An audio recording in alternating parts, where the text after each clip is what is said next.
Swayam Prabha. Digital India. Educated India.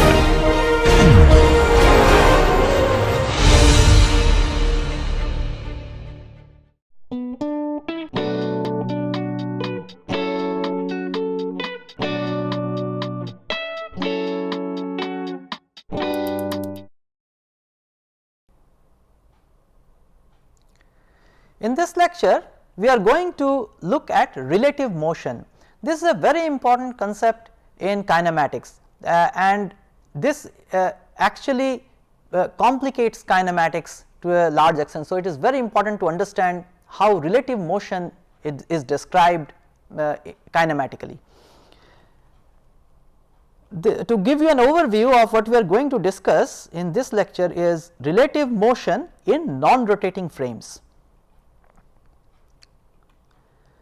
Before we go to this topic, let me briefly tell you about general curvilinear motion and curvilinear translation, the difference between these two kinds of motion that we can have. Suppose there is a frame which is moving on this, the origin of the frame is moving on this green path. So, it is maybe a part of a rigid body or something. So, it is moving on this path, but it is not changing its orientation, its direction. So, this axis and this axis, so they are parallel. So, it does not change as it moves, as the frame moves, the directions do not change, the unit vector directions which define the frame, that does not change, but it can otherwise move, the origin can move on a curved path. Such a frame is a non-rotating frame and such a motion is called curvilinear translation. This is a kind of translation, it is curvilinear, but it is translation. Why translation? Because it is not rotating. Whereas, if you have a general curvilinear motion will come with translation as well as rotation. So, this is a general curvilinear motion which has a rotating frame. So, you see the path is curved of course and the frame is also rotating. So, it is changing its direction, the unit vectors which define the frame, they are changing directions. So, it is a rotating frame. We have therefore this curvilinear translation and general curvilinear motion. In the curvilinear translation the frame is non-rotating, whereas general curvilinear motion the frame can rotate. The path of the point can be arbitrary. We will start with this non-rotating frame.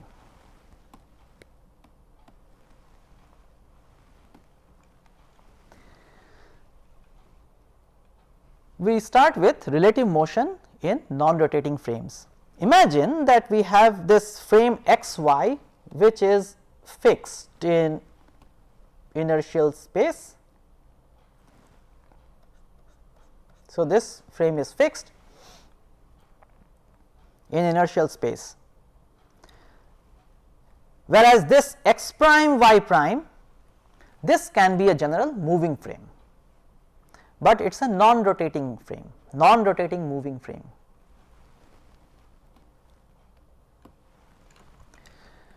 I can describe a point A in the fixed frame xy, which I have done here on the left hand side, and I can define in terms of what this x prime y prime frame, where the x prime y prime frame is located, which is indicated by this vector RB. So, this is the position vector of the origin of this frame x prime y prime, and R A stroke B is this vector which an observer sitting in frame B sees to point A. So, R A with respect to B is the position vector of A with respect to an observer who is sitting at the origin of this x prime y prime, which is B. So, the observer is B observing this point A which might be moving, and that vector is R A relative to B. Therefore, we can write R A is equals to R B plus R A relative to B, which is straightforward. I mean, you can see from this figure. Now, if you differentiate with respect to time, then R A is the, when you differentiate R A with respect to time, it will give you the velocity of point A. Similarly, if you differentiate R B, which is the position vector of point B, then you will get velocity of point B. And if you differentiate with respect to time that relative vector R A relative to B, you will get velocity of A relative to B. And here you see there, because the frames are non-rotating, x prime y prime frame is non-rotating, right, x prime y prime frame is non-rotating. So, you have only this relative velocity that you can see. So, sitting on at point B, that means sitting in frame x prime y prime, whatever velocity you see of particle A is this velocity VAB, A relative to B. Velocity of particle A relative to B, that is this velocity. VB is the velocity of the observer B, and VA is the velocity of particle A. Now, velocity of particle A is in the absolute frame, the xy frame.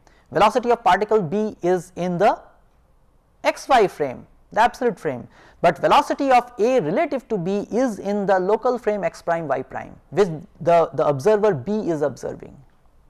So, an observer who is sitting at the origin of xy frame will see the velocity of A, measure the velocity of A, which is VA, measure the velocity of B, VB, but this velocity of A relative to B is measured by an observer sitting at B.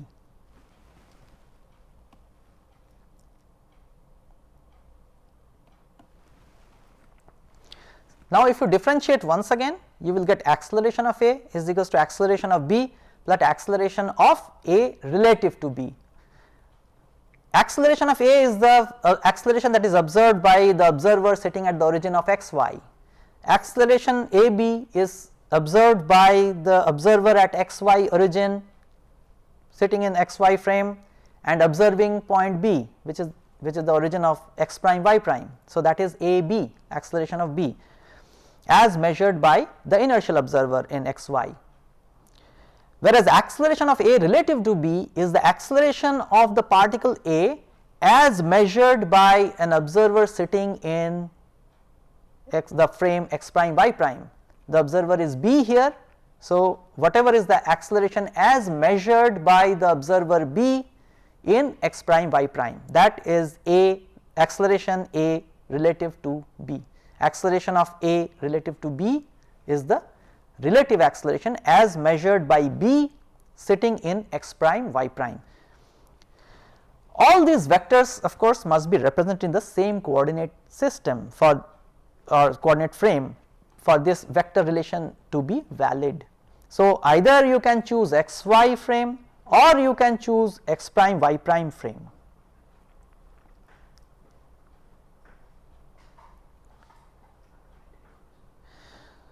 Okay. So far so good. Now, let us understand this with a problem. Here there are two cars A and B. At the instant shown, car A has a speed of 100 km per hour and acceleration of 8 km per hour per second, while car B, which is on a curved path as you can see, has a speed of 100 km per hour, same as A, and a deceleration of 8 km per hour per second. So, car A is accelerating while car B is decelerating. Determine the acceleration that car B appears to have to an observer in car A. So, this is clearly a problem of finding the relative acceleration of another body, which is B, as measured by an observer sitting in a moving frame, which is A, but moving but non-rotating frame. It is a moving frame but a non-rotating frame. So, here I have the coordinate system which I use. I have fixed up I cap and j cap at the location of B, at the current location of B, but remember this I cap and j cap are fixed coordinate system, they are not moving with B, they are not rotating with B. B is a rotating car, it is rotating because it is moving on a curved path, but xy, the I cap j cap frame that I have shown here is a fixed frame. I am using it to represent things. Okay.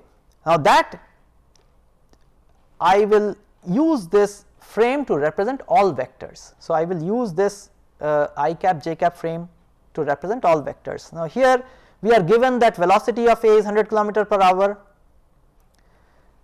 acceleration of A is given as 8 km per hour per second, it is 2.22 meters per second square.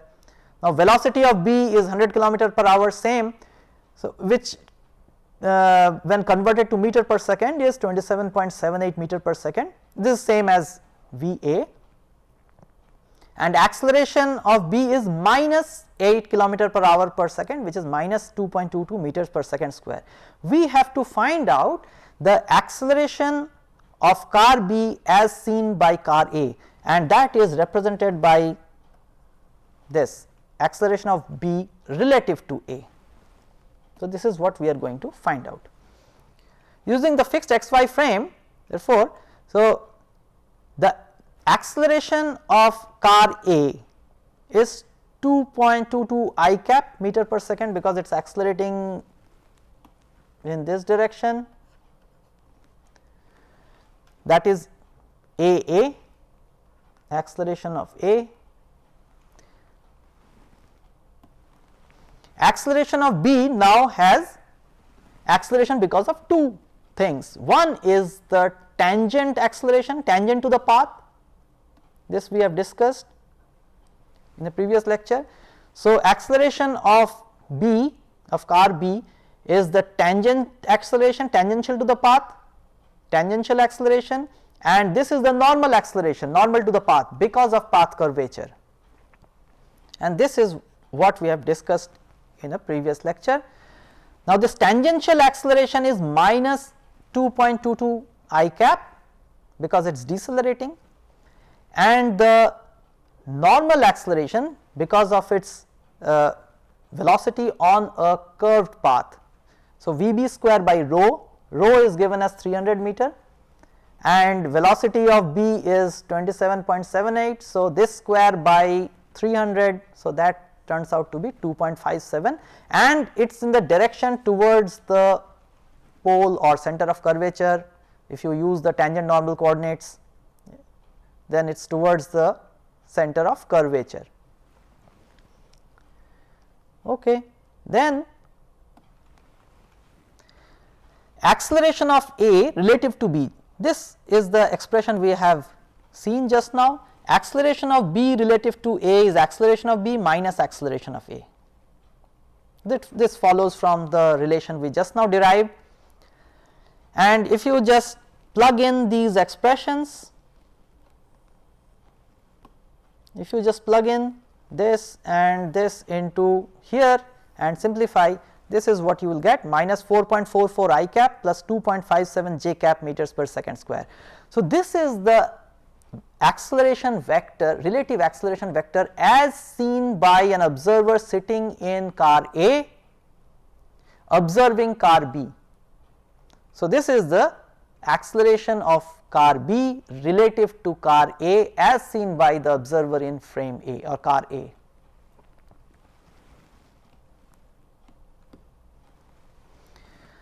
Now, let us come to a very practical problem that we face if we do not have mud guards on our cycles, and many cycles nowadays do not have mud guards. A man bicycles on a muddy street at a velocity v. The bicycle does not have mud guards. Determine the maximum velocity V max such that the mud does not splash on him from the rear wheel. This is a common problem we face if we do not have mud guards, and if you are bicycling on a muddy road, then this mud gets splashed. We have to find out what should be the maximum speed so that it does not splash.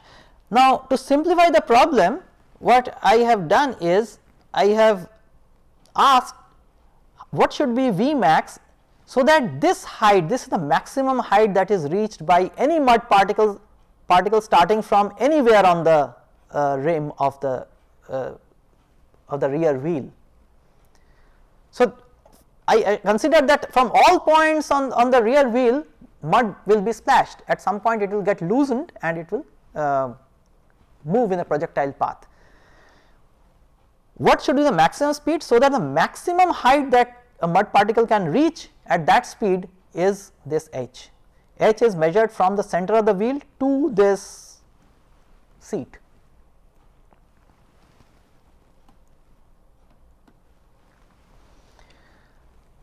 It is very convenient to look at this problem in the frame of the bicycle. Why? Because in this frame, as I have shown you here, xy is the frame which is fixed to the center of the rear wheel. Now, this xy frame is a non-rotating frame, it is a translating frame, it is in pure translation, it is not, there is no rotation. So, it is translating with the bike, it is not rotating with the wheel. Okay. Now, in this frame the wheel is fixed. Fixed means the wheel is rotating, just rotating in this frame, there is no translation of velocity, I do not see the translation of velocity of the bike. Therefore, at all points wherever mud is splashed, it is splashed tangent to the wheel. So, wherever mud is splashed in this frame, it is all tangent to the wheel, but in the absolute for a pedestrian, for example, who sees this person bicycling past, the mud particles will have this additional velocity because of the motion of the bicycle. By putting the frame on the bicycle, we have eliminated that motion.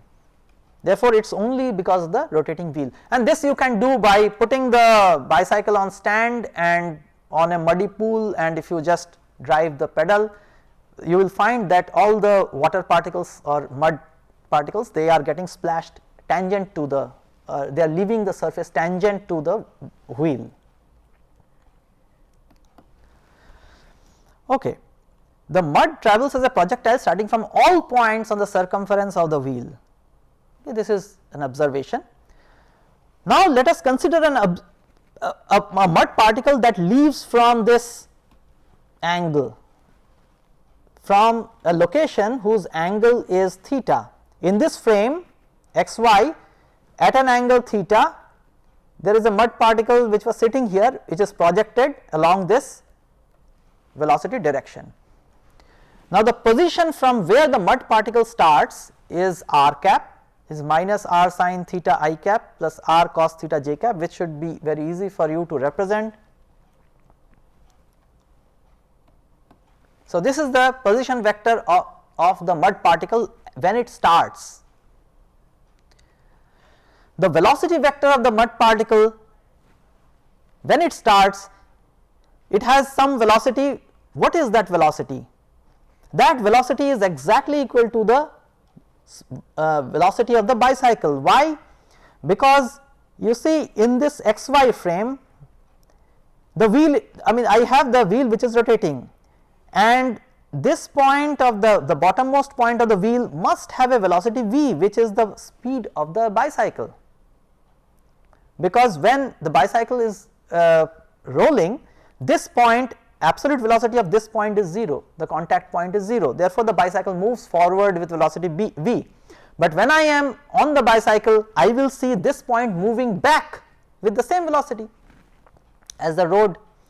So, sitting in the xy frame, therefore, this point has velocity v, tangent and horizontally backwards. Therefore, all points on the circumference of the wheel will have the same velocity magnitude, and it will be tangent to the circumference. So, the magnitude will be the same v and the direction will be tangent to the wheel. Therefore, this velocity, its magnitude is v, and here I have multiplied it with a tangent vector. unit tangent vector. So, V times the unit tangent vector was cos theta I cap plus sin theta j cap, which you can see very easily, and therefore, I multiplied with the magnitude, which is the speed of the bike. That is the velocity of launch of the mud particle as it starts from this position. So, launch speed is same as the cycle speed in this xy frame. So, now once it is launched, it follows the projectile motion. In the projectile motion, what happens? X double dot, the horizontal acceleration is 0 and the vertical acceleration is minus g. If you integrate it once and use these conditions because it is being launched from minus r sin theta at a velocity v cos theta in the I cap direction, v sin theta in j cap direction.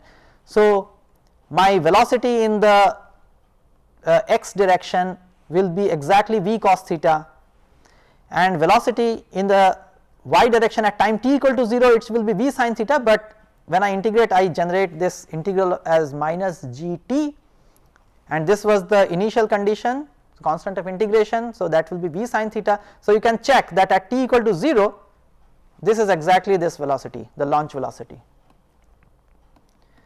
If you integrate this once again and use these conditions, these initial conditions, then you have this constants of integration set as minus r sin theta here and r cos theta here, and these are integrals generated from these terms.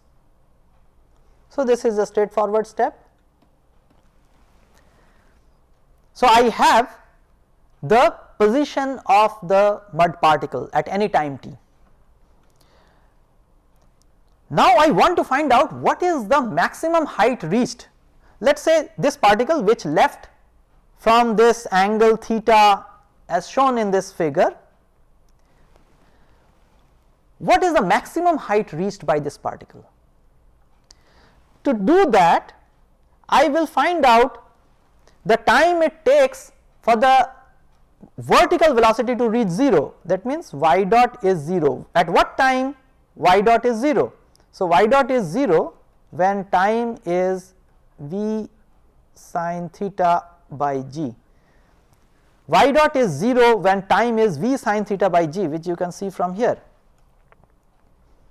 I will find, so this is the time required to reach the maximum height. I will find out y, which is the vertical motion of the mud particle, at this time, which should be the maximum height for the mud particle starting from theta, and that happens to be this expression. When I substitute this time as v sin theta by g in this expression, so that gives me this y max. This is the maximum height reached by that mud particle starting from the theta location. Now, what I want to find out which theta will actually give me this maximum height. So, I have the maximum height of a mud particle starting from theta. Now, from different theta values, I have different mud particles starting. Which particle will reach the maximum height? So, to do that, I will differentiate y max as a function of theta with respect to theta and put it equal to 0. So, this will give me that theta location from which the mud particle will reach the maximum height from among all mud particles starting from anywhere on the rim on the wheel. And if you do this derivative and put it to 0, you get cos theta star. So, this is the very special theta star from where the particle reaches the maximum height, and it is given by gr by v square. Now, if you substitute this value of theta star in your expression of y max, so this you substitute here, then you get y max. So, this is the absolute maximum of all mud particles that start from the wheel. Now, this y max must be less than h, so that it does not splash on the rider, and this is a conservative estimate of course, So, this should be less than h, and if you simplify you get a quadratic in v square, you have a quadratic in v square which should be less than 0, and if you just solve it you will get v must be less than this expression. It is a complicated expression, but you can calculate for your bike using this. So, you know what is the height of the seat, the saddle from the center of the wheel, that is required, and you will require the radius of the wheel and the acceleration due to gravity, and you can find out what should be the maximum speed of cycling, so that even without mud guards the mud will not splash on you. Next we are going to look at motion of connected particles. So, here I have an example where two blocks A and B are connected by inextensible strings or cords, and these cords, they are inextensible, but they cannot sustain compression. Therefore, if these cords can be kept in tension, then the motion of A and B are related, because the cords are by themselves inextensible, but if you keep them under tension, so they cannot take compression. Of course, if you start compressing, then motion of A and B can be very different, but if you can keep the cords under tension always, then motion of A and B are related. So, they become connected particles.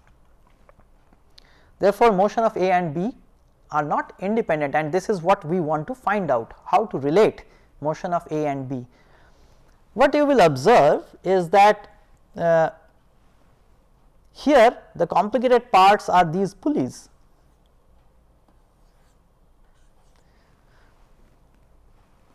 and that is what we are going to analyze.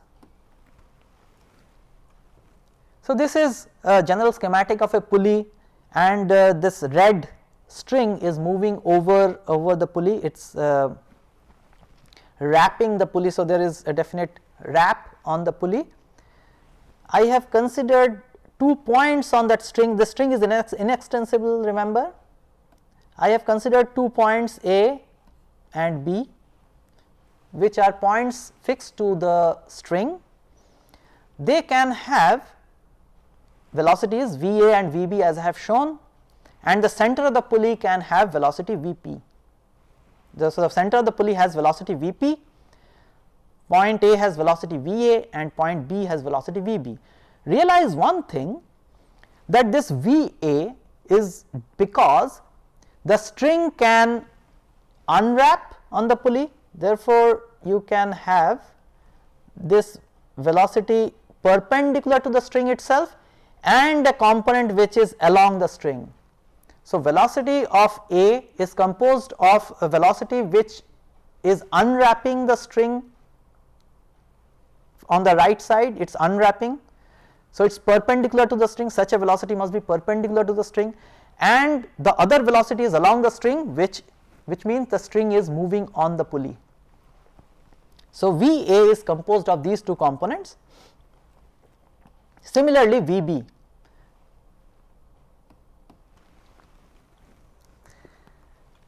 I mark these two directions of the strings as dA cap and dB cap. These are directions, so they are unit vectors. dA cap and dB cap are unit vectors along the string. Now, I start looking at the relative velocity. Now, velocity of point A relative to the pulley is Va, relative to the pulley is Va minus Vp. This is the expression we have derived. So, velocity of A relative to P is Va minus Vp, velocity of point A minus velocity of pulley center Vp. Similarly, velocity of B relative to the pulley is equals to Vb minus V pulley. So, these are relative velocities of these 2 points. These relative velocities by themselves can be arbitrary, because you remember that this can unwrap. So, you can have these normal components as well. But if you consider the projection of these relative velocities along the string, then there is a definite relation. Why there is a definite relation? Because the string is inextensible. The length AB, this curved length AB is a constant. Since string is inextensible, therefore this curved length AB is a constant.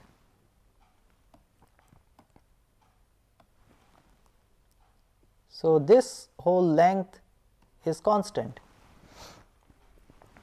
And how to represent in terms of these velocity vectors? We will say that the relative velocity of A with respect to the pulley in the direction dA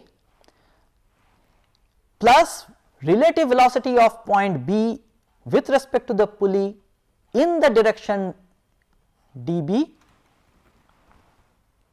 that must sum up to 0. Now, this is very similar to the conservation of, say you have conservation of mass, this continuity equations, very similar to that. Here length is conserved, length is being conserved. Therefore, now how to interpret this? If you sit on the pulley, then what is the velocity of A that you will see? If you sit on the pulley, now these are absolute, remember these Vp, Vb, Va, these are absolute velocities of these points. Va is the absolute velocity of point A, Vp is the absolute velocity of the pulley center, Vb is the absolute velocity of point B. But this relative velocity is what an observer sitting at the center, let us say of the center of the pulley, will see. That is the concept of the relative velocity. That is what we have discussed. So, this relative velocity is the velocity of A as seen by an observer sitting on P. Now, what is Va relative to pulley dot dA? Dot dA unit vector. This quantity is the rate at which this observer is seeing A leaving the pulley in the direction dA. So, this is the relative velocity in the direction dA, and this velocity is solely because the string is either rolling or slipping on the pulley. The string is moving on the pulley. This is not because of unwrapping. This component is not because of unwrapping.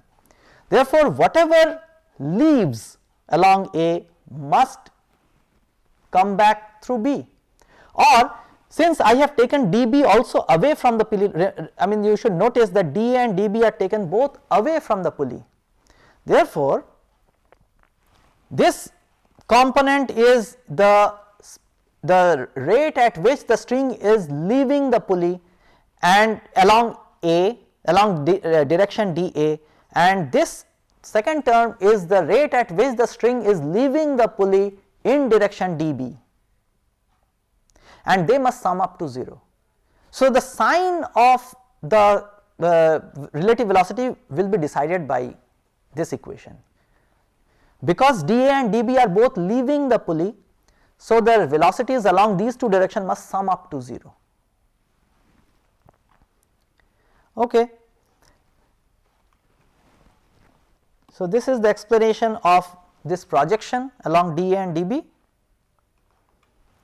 Now, if you consider a very special case where the directions are both in the vertical, which I call j cap direction, y direction, unit vector along y direction is j cap.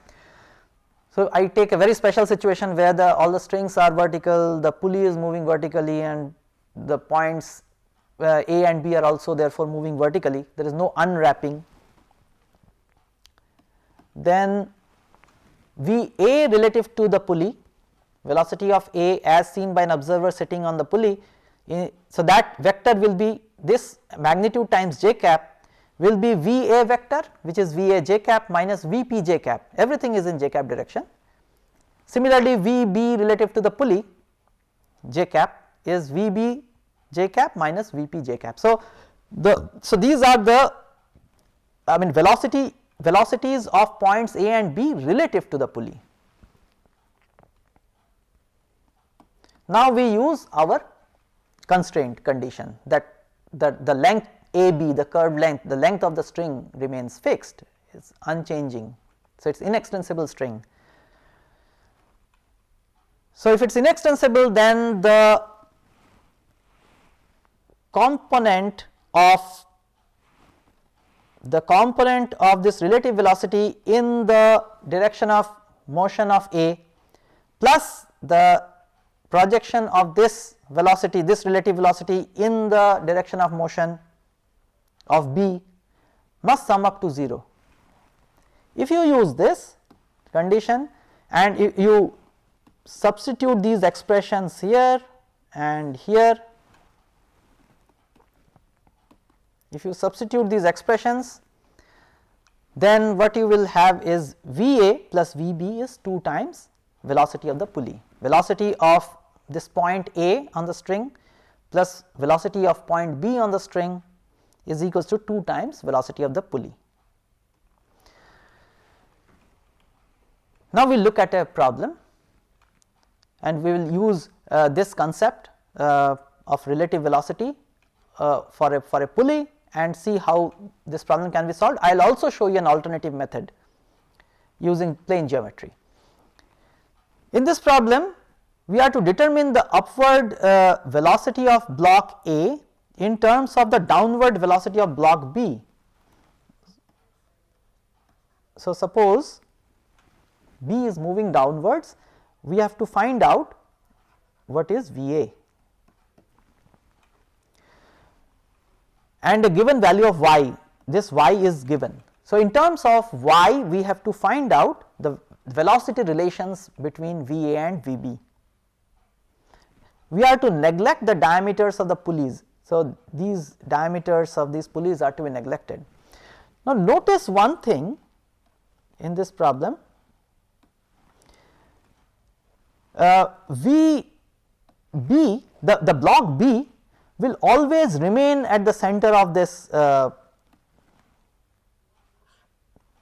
span of the string, always remains at the center. Therefore, the motion of block B will be only in the vertical direction, it cannot move sideways, right, it will always remain at the lowest position because on this span of string, inextensible string. So, lowest position will always be at the center.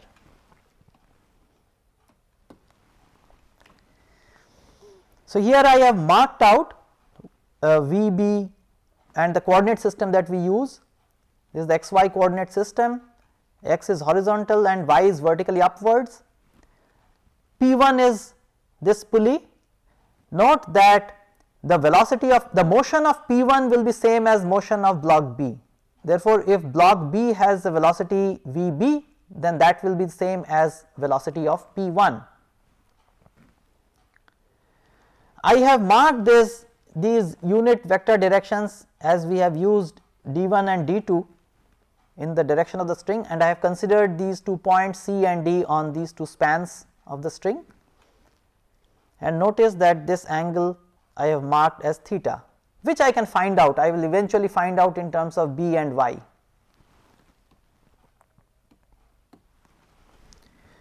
With this coordinate system in place, we will write down our relations.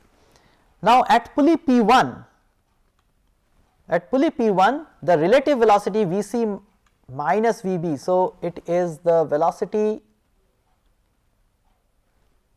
of this actually is Vc minus Vp1, but remember Vp1 is same as Vb, therefore, I have used in place of Vp1 as Vb, and that dot product with d1 cap, that means projection along d1 cap, plus Vd, which is this point, Vd minus Vb, again this was Vp1, which I have written as Vb. So, Vd minus Vb dot d2 unit vector, and the sum of these 2 projections must add up to 0, because the string is inextensible.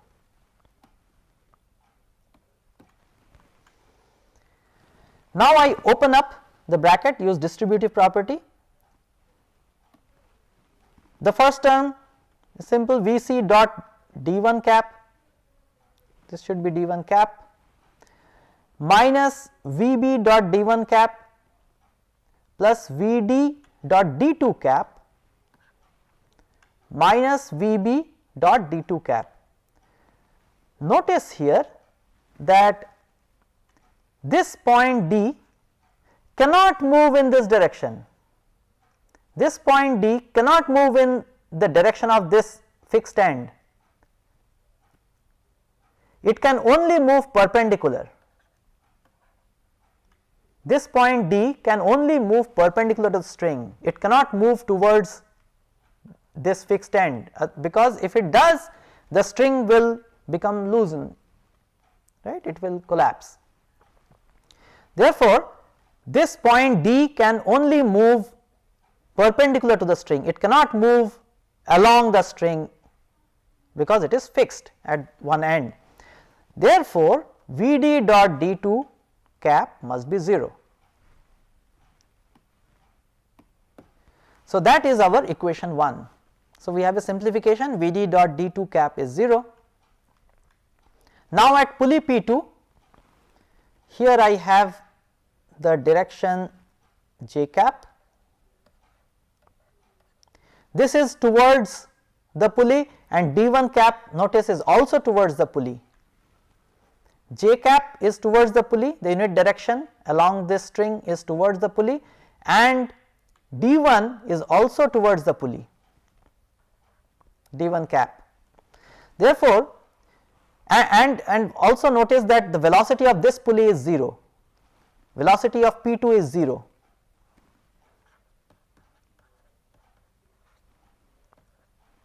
It is fixed. Therefore, Vc, velocity of C minus Vp2, which is 0, dot d1 cap plus velocity of A, which is also velocity of some point on this string, minus Vp2, which is 0, dot j cap must be 0. Notice why again there is plus, because both the unit vector directions are towards the pulley. So, these two velocities also must add up to 0, velocity projections.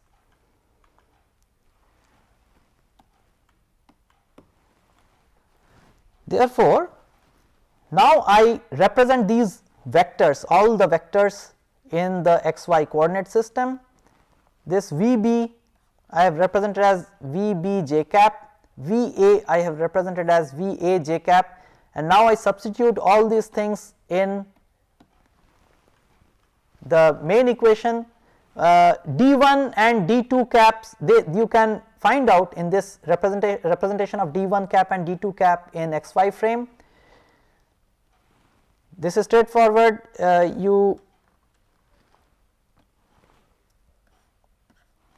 This is a unit vector along D1. I have used this angle theta. So, it is minus cosine theta I cap plus sine theta j cap, you can check. Similarly, D2 is cosine theta I cap plus sine theta j cap. Now, substitute everything, all these expressions in 1. So, I substitute everything in this equation, this is not there, this is 0.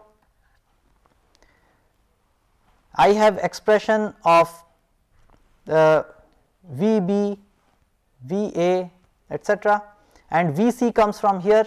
So, Vc dot d1, so Vc dot d1 I substitute this here. Once I do all these things, I get this equation minus Va minus Vb sin theta minus Vb sin theta is equals to 0. So, if you do this simplification, you will get Va in terms of Vb. Now, I have written sin theta in terms of y and b. This much is b and this is y. Therefore, sin theta, so this is theta. So, sin theta should be y divided by under root of y square plus b square. So, this is what we have. So, that is the expression of sin theta. and this is our answer. This relates velocity of block B and velocity of block A in terms of y and b. Now, there can be an alternate solution method for this problem. You find out the total length of the string. Total length of the string can be found by this length, which is under root y square plus b square, plus this length, which is also under root y square plus b square, plus this length, which is x.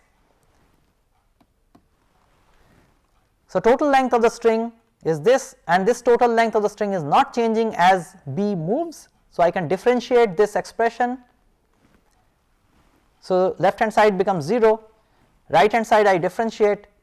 You know that y is changing. So, y will have a derivative, b is a constant, does not have a derivative, and x is changing. So, x has a derivative, and if you just rearrange the whole thing, you can get x dot, which will give you the velocity of A. X dot is the velocity of A, because x is being measured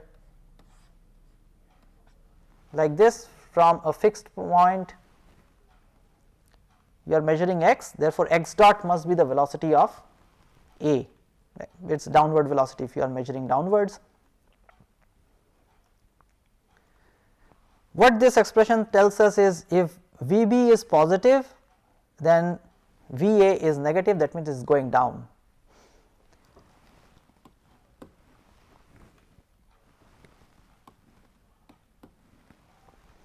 This is the summary of what we have discussed. We have discussed relative motion in non-rotating frames, and this is where I will close this lecture.